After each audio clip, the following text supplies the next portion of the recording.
Météo sur France 3 avec le Dauphiné Libéré, votre quotidien régional.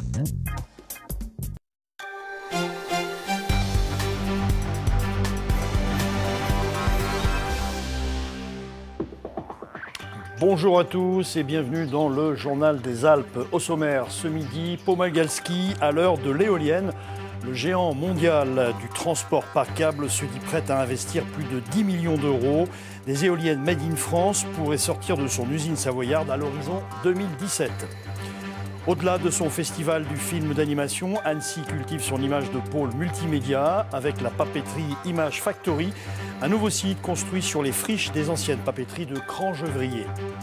Et puis côté ciel, rien ne bouge, grand beau fixe à tous les étages, température allant de 14 à 20 degrés cet après-midi en pleine.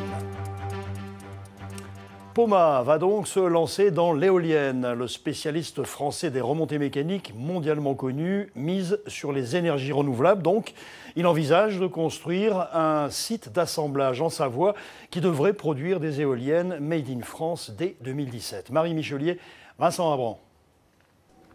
Voilà à quoi ressemble le nouveau challenge de Poma. Des éoliennes terrestres que le groupe isérois entend assembler et commercialiser d'ici 2017. Plus qu'un pari, une logique de développement. Alors oui, ça fait partie de l'ADN de Poma, finalement, tout ce qui est le côté environnemental, ne serait-ce déjà par les transports à câble qui sont des modes doux de transport.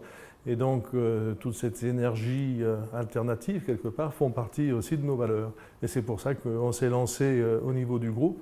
Aujourd'hui, il y a plus de 400 éoliennes qui tournent dans le monde, dont on s'occupe.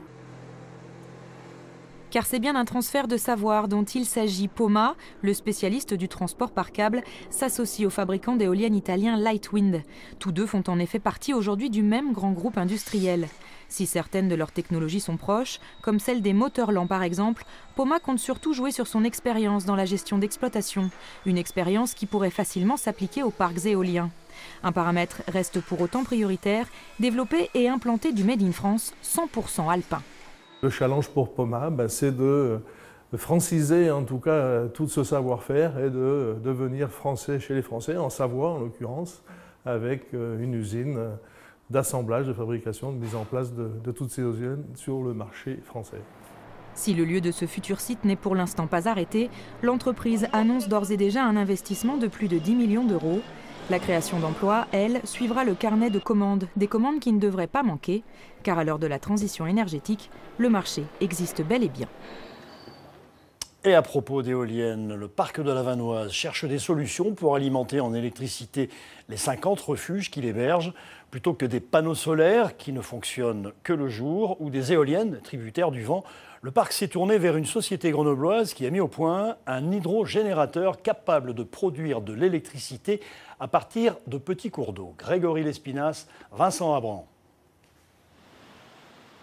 En plein cœur du parc de la Vanoise, un site protégé et sauvage, une petite révolution technologique serait-elle en route?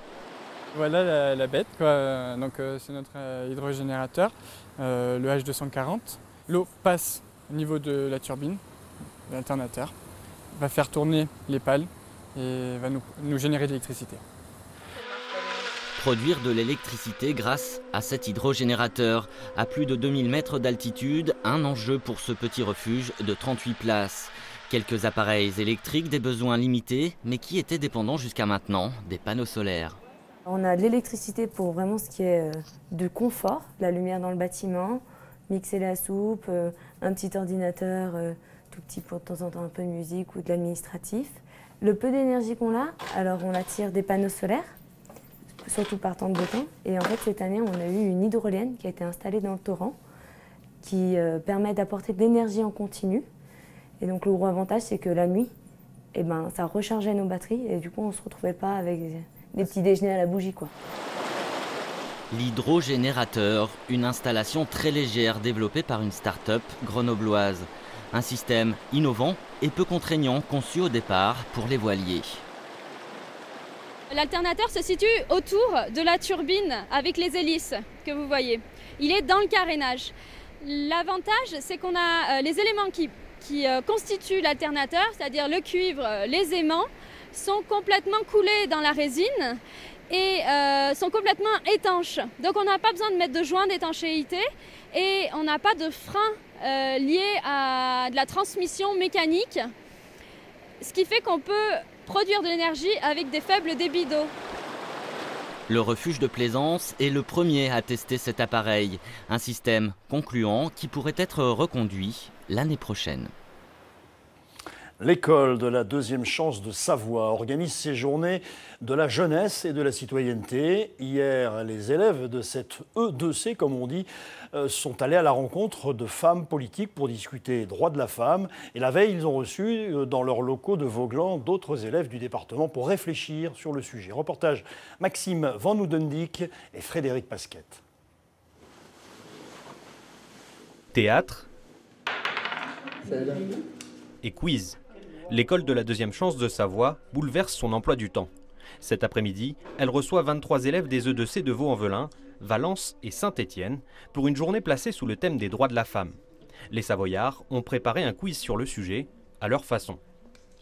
C'est un jeu de loi qui nous aide à répondre à des questions qu'on a fabriquées, à y répondre. Alors la bleue, elle correspond à une question. Marianne, elle correspond à une question sur un visage. La blanche, elle correspond à une question. Et la verte, c'est passer votre tour, reculer d'une case ou reculer de 2 cases. Pour le jeu, 2 élèves ont rédigé plusieurs dizaines de questions, pas toujours faciles. Quel a été le premier pays à accorder le droit de vote aux femmes? La Nouvelle-Zélande. En quelle année les femmes obtiennent le droit de vote en France? 44. Quelle est la première femme élue à l'Académie française, Institut de France?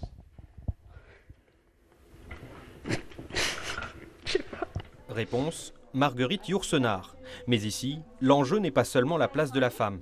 Pour l'équipe pédagogique, la préparation de cette journée a permis de remotiver des élèves sortis du système éducatif. L'objectif, c'est de travailler sur des matières dites scolaires, les mathématiques et le français, de façon différente. Par exemple, créer un plateau type jeu de loi, en travaillant sur de la géométrie, en travaillant via du bricolage, travailler le français via créer des questions pour un jeu de société. Donc ça, c'est une façon de travailler les maths et le français dans une E2C. Autre exercice, s'exprimer en public. 4 élèves jouent une pièce de théâtre de 5 minutes pour leurs invités du jour. La description par un professeur fou de sa plus belle création, la femme. Tu savais qu'elle pouvait se soigner toute seule quand elle était malade? Et qu'elle pouvait travailler 18 heures par jour? La pièce a soufflé aux élèves des écoles de la deuxième chance que la femme pouvait être aimante, forte, intelligente, presque parfaite. Il n'y a pas de doute. Dans la femme, il y a un défaut. Il y a vraiment un défaut. C'est qu'elle oublie combien elle vaut. Voilà pour ce reportage sur l'école de la deuxième chance de Savoie. L'école de la deuxième chance, créée il y a 18 ans par Edith Cresson. Bonjour Nicole Bouvier. Bonjour. Alors vous êtes formatrice à E2C Savoie, on vous a aperçu dans le reportage. Ces jeux éducatifs, finalement, ils ont quels objectifs au-delà de la connaissance ? L'objectif pour nous, il était multiple. C'était à la fois de faire le lien entre les apprentissages de base, comme l'a dit notre directrice tout à l'heure, et puis aussi un travail qui pouvait permettre de transmettre à d'autres leurs connaissances. Et aussi, au-delà, d'aller vers les autres femmes qu'ils ont pu rencontrer, puisque hier, vous avez eu un seul aspect en fait, de notre travail, qui était la partie ludique. Mais ils ont également pris connaissance de données théoriques pour arriver à construire leurs cartes. Par exemple, vous avez eu Mère Teresa sur le reportage. Et sinon, vous aviez d'autres femmes. Comme alors, le théâtre, par exemple, je ne sais pas si c'était sur le thème de la femme, mais le théâtre, ça a quelle vertu pédagogique dans ce cadre, dans ces cours? Alors, le théâtre, il nous sert beaucoup. C'est vraiment un vrai outil pour nous. Parce que pour aller vers l'entreprise, ils ont besoin aussi de prendre confiance, de se présenter, d'arriver à avoir une voix claire auprès des entreprises. On sait très bien quand on est dans une situation de stress, c'est pas toujours très facile de parler aisément. Et le théâtre, ça aide bien en effet. Voilà. Alors, ça représente combien de temps dans leur année scolaire, ce type d'intervention, ces modules spécifiques de débat, de rencontres? On essaye d'avoir au moins un projet par trimestre, qui est un projet phare. Et donc, pour des durées variables qui peuvent aller pour certains groupes, ça peut être la moitié du temps de la semaine, et pour d'autres, ça peut être plus allégé. Et les thèmes choisis, c'était la femme ces jours-ci. Comment vous les choisissez? Quels sont-ils en général? Alors, la citoyenneté, c'est notre thème récurrent, et je pense que cette année, il a existé, et il y a la présentation sur ces 2 jours.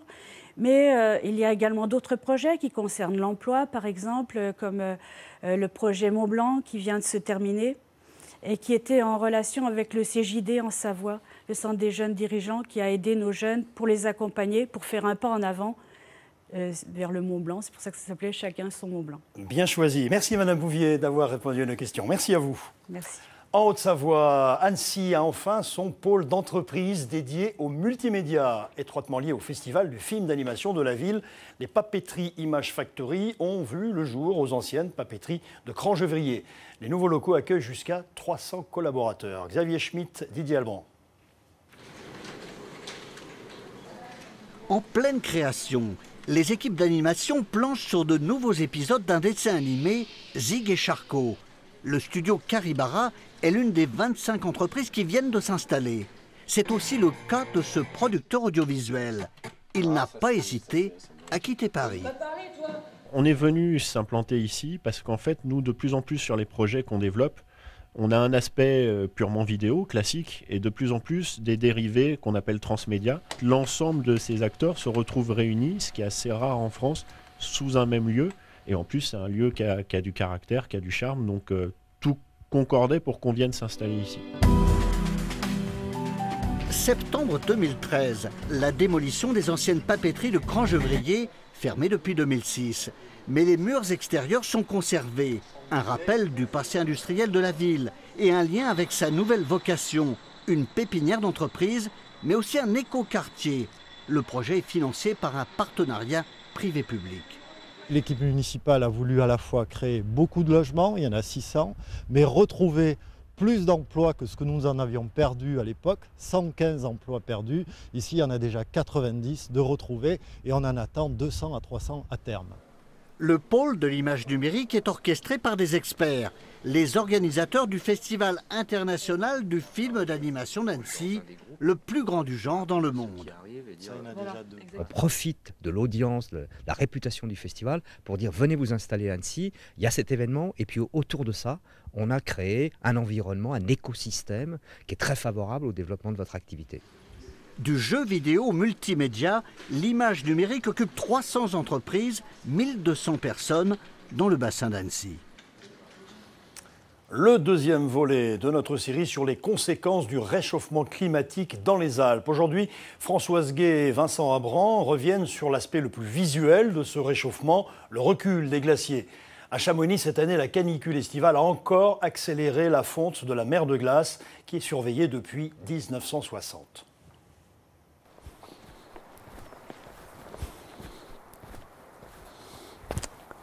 Alors voilà, nous voici au niveau du glacier, comme le panneau l'indique, en 1820, et je précise aussi en 1850. Il faut s'imaginer qu'en 1820 et en 1850, on avait une bosse de glace là. On ne pouvait pas voir la rive opposée. Le glacier présentait 200 mètres de plus en épaisseur de glace. Un glacier de plus en plus difficile à atteindre. Une grotte de glace de plus en plus fragile, malgré son emballage dans des bâches. La mer de glace, le plus célèbre des glaciers de Chamonix, a reculé de 500 mètres la dernière décennie. Et la canicule de cet été a doublé son ablation par rapport aux autres années. Les autres années, en général, le glacier va perdre à peu près 5 à 7 mètres, voire un peu plus. Là, on va arriver à 15 mètres d'ablation. Cet été chaud s'inscrit dans toute une série d'années depuis 25 ans où le glacier ne cesse de perdre sa masse. Et la première conséquence saute aux yeux.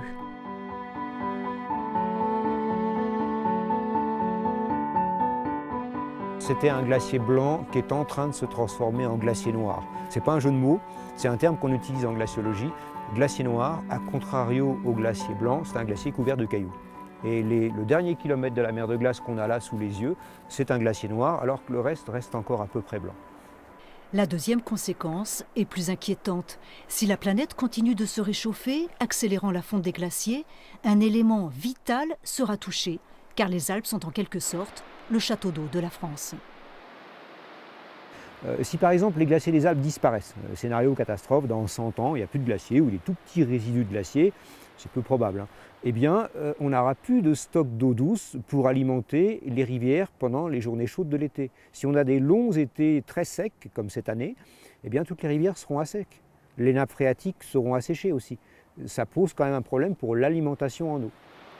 Selon la plupart des simulations, les glaciers ont entamé un recul durable, à condition bien sûr que le climat continue de se réchauffer, une évolution très difficile à appréhender. Il ne faut pas oublier que le climat, c'est quelque chose qui est extrêmement fluctuant et que les glaciers ne sont jamais stables, ils sont toujours fluctuants dans leur longueur. Il ne faut pas oublier que les glaciers des Alpes étaient plus courts à l'époque romaine et à l'âge du bronze. Et ce qu'il ne faut pas oublier, c'est qu'actuellement, on rejette énormément de gaz à effet de serre dans l'atmosphère et qu'on pourrait aujourd'hui contrarier véritablement l'évolution du climat. Après la fonte des glaciers, nouvelle interrogation dans le prochain épisode de cette série. Avec la hausse des températures, les crues des torrents pourraient-elles se multiplier? Dans le massif de Beldonne, le lac Blanc est sous surveillance. Juste en dessous, dans la vallée, le village de Sainte-Agnès avait été inondé il y a 10 ans. Retour en Savoie, où un restaurant pédagogique a ouvert ses portes au lycée Mario à Aix-les-Bains. Chez les Papillons du Palais, ce sont les élèves qui assurent la cuisine, le service et l'hygiène pour le plus grand plaisir des professeurs et celui des clients. Johan Etienne, Jean-Pierre Rivet. Chacun à votre place, s'il vous plaît. Claudia, on n'a pas fini les plats témoins là. Quelques minutes avant la prise de service, on s'active dans les cuisines des Papillons du Palais. Dans ce restaurant dit pédagogique, tous les plats et le service sont réalisés intégralement par des élèves en CAP-APR, agents polyvalents de restauration. Une formation qu'a choisi de suivre Marina. Cette élève de 2e année rêve de travailler toute sa vie derrière les fourneaux. C'est la pratique, ça me plaît beaucoup. J'aime pratiquer tout ce qui est à cuisiner tous les repas. C'est un métier que je voudrais réaliser, c'est un rêve. Technique culinaire, normes d'hygiène ou encore service en salle. Pendant près de 2 ans, ces jeunes apprentis sont formés à toutes les tâches et à différents postes du métier d'APR. L'objectif, être le mieux préparé à la vie active.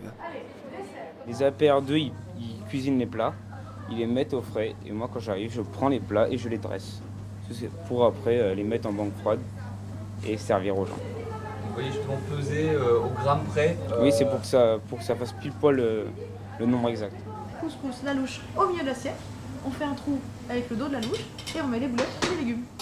2 jours par semaine, les mardis et jeudis midi, les élèves travaillent en situation réelle. Le restaurant accueille des publics différents, des lycéens, des professeurs et même depuis 3 ans, des clients extérieurs.